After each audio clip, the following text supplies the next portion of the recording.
True Blue Nation, Dodgers Report.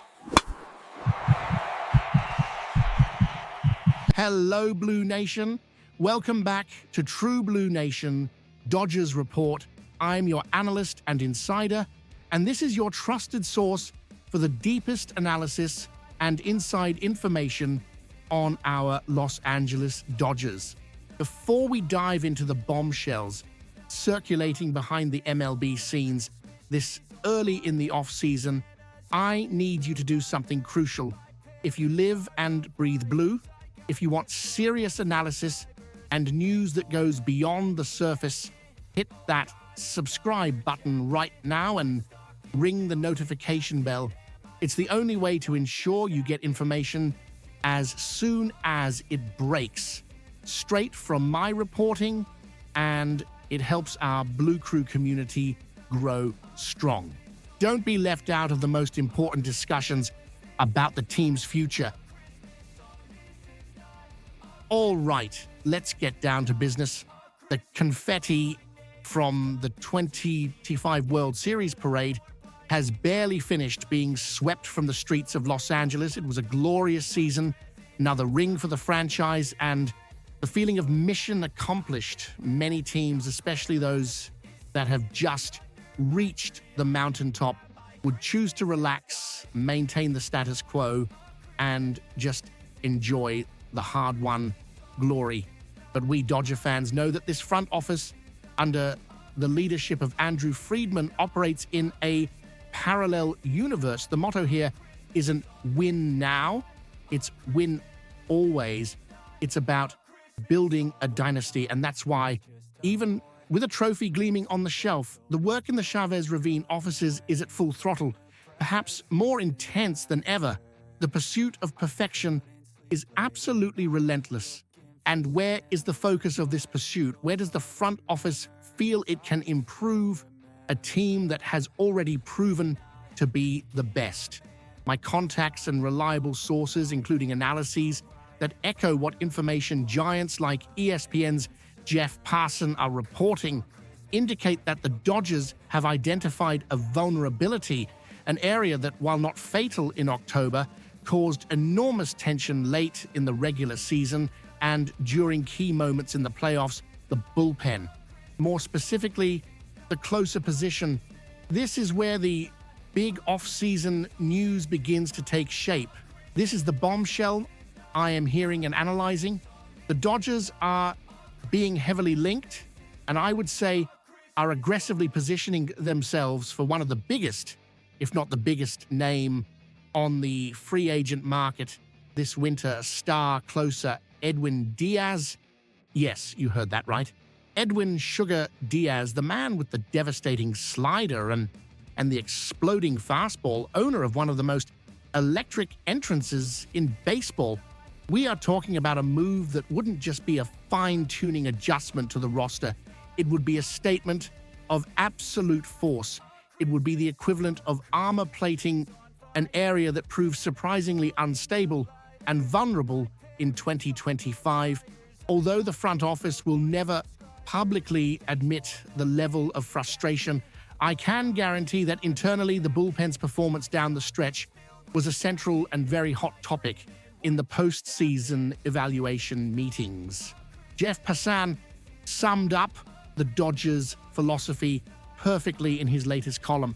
He wrote, and I fully agree with this assessment, the team that has everything, the stars, the rings, the money, doesn't need anything else, but that's not how the Dodgers work. This is the absolute truth. The Dodgers aren't looking at astronomical long-term contracts for position players like a Kyle Tucker for 10-plus years. They don't need a designated hitter like Kyle Schwarber. The starting lineup is strong. The rotation has enviable depth, especially with the return of promising names like River Ryan and Gavin Stone from major surgeries, who will join the 7 pitchers who contributed in 2025 and the heavy investment. The most obvious and strategic move to solidify the dynasty is in the bullpen, and Edwin Diaz is, without a doubt, the prime target to execute this strategy. Now, let's dissect the why. Why has this need become so urgent, so high priority? Many of you rightfully will ask, but didn't we just invest a fortune in a closer last winter? Yes, we did. The signing of Tanner Scott following his absolutely spectacular 2024 season, that surreal one. 75 ERA split between the Miami Marlins and the San Diego Padres seemed to be the definitive solution for the ninth inning. The contract was robust, a sign of total confidence. 4 years, $72 million.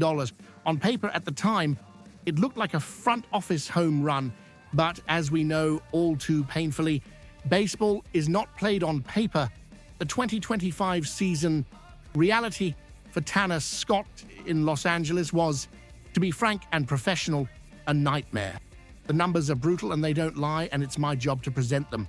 His ERA, which was elite 1.75, skyrocketed to 4.74 while wearing a Dodgers uniform. That is simply unacceptable for a closer on a title-contending team, let alone a championship one. But the ERA doesn't even tell the whole story, unfortunately. Reliability, the most important factor for a closer, completely vanished. Scott had 33 save opportunities and converted only 23. We are talking about 10 blown saves. 10 times the win was put in direct jeopardy. Think about how many games we watched together. Blue Crew with our hearts in our throats, where the lead in the ninth inning felt like a game of Russian roulette. Adding to the disastrous technical performance, he also had intermittent stints on the injured list, IL, which further complicated Dave Roberts' bullpen management. The front office cannot, and I guarantee you, they will not risk another season with this level of instability in the ninth inning. The patience, especially with an investment of this size, has run out.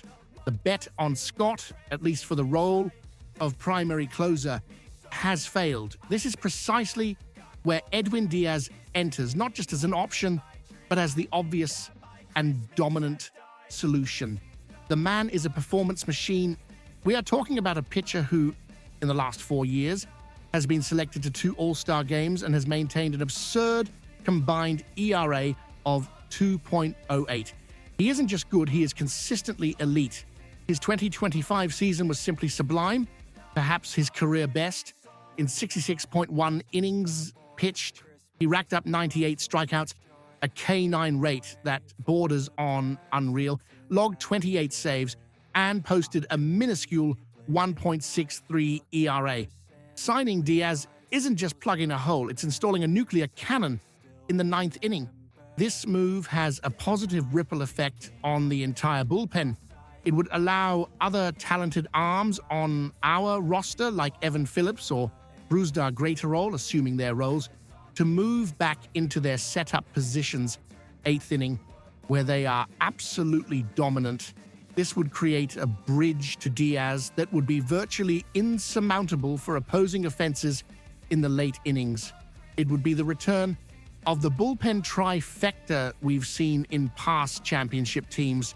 The pursuit of Edwin Diaz, which I believe is very serious, is the quintessence of this Dodgers front office philosophy. Identify a weakness, no matter how small it seems, after a World Series victory and resolve it with the best available talent on the planet. The failure of Tanner Scott in 2025 was an expensive data point, a $72 million miscalculation, and the front office is ready to pay again, if necessary, to correct that mistake and ensure the back door is locked tight in 2026.